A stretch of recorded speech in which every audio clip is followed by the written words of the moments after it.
June 6, 1944.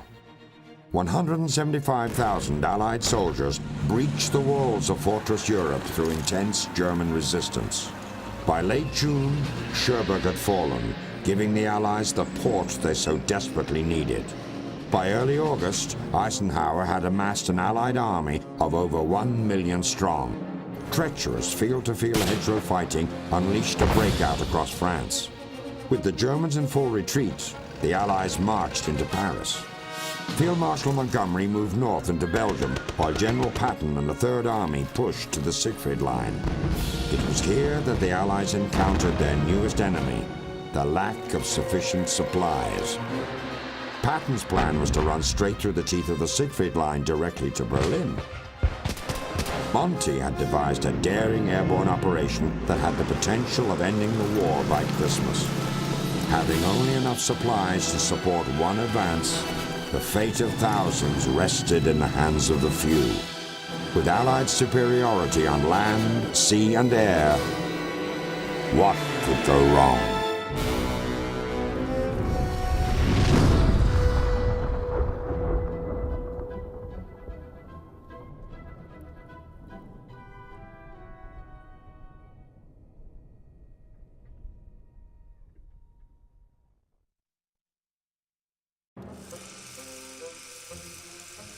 By 1940, Hitler's promise of no bombs dropped on German cities was rendered hollow by Allied heavy bombers. This drove home the reality that the Luftwaffe lagged behind the Allies in a number of areas. Field Marshal Goering needed an aircraft capable of shooting down Allied bombers before they had the chance to drop their payload on Germany, and this demand prompted the production of a revolutionary jet fighter different from any other aircraft Germany had produced before. This endeavor was named the 3x1000 project. It called for a heavy fighter capable of flying 1,000 kilometers distance at 1,000 kilometers an hour and with a 1,000 kilogram payload. To achieve this, the Germans turned to a team of brothers with an astonishing new design.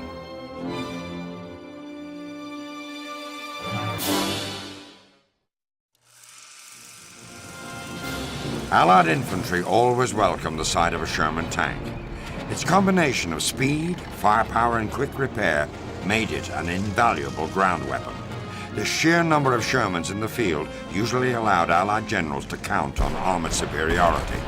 However, not all the Sherman tank specs were ideal. It was thinly armored and caught fire easily. In addition, its cannon was not large enough to pierce the more heavily armored enemy tanks, a weakness not shared by the German Tiger. Fortunately, evolving teamwork between ground spotters, artillery, and the Army Air Force meant no Tiger was impenetrable, thus helping the Shermans rule the day.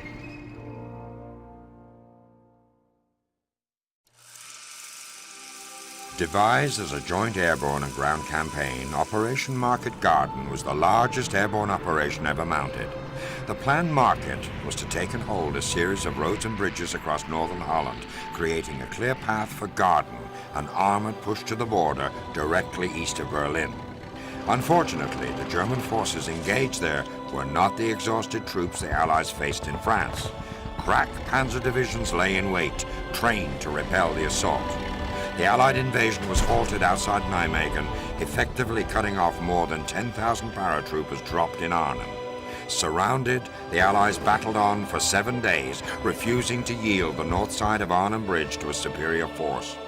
Finally, when it was decided Market Garden could not succeed, the Allies fell back. 8,000 would be left behind. The Dutch would not see liberation for another 7 months.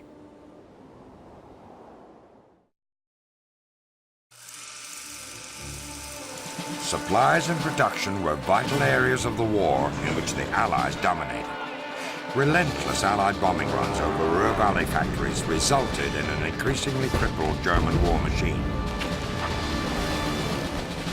Methodical strafing of the railroads and rail yards left behind broken trains stalled on destroyed tracks. Without fuel, Germany's heavy weapons were useless. Its vaunted panzers immobilized and its planes grounded, the German infantry was left to carry on the fight alone.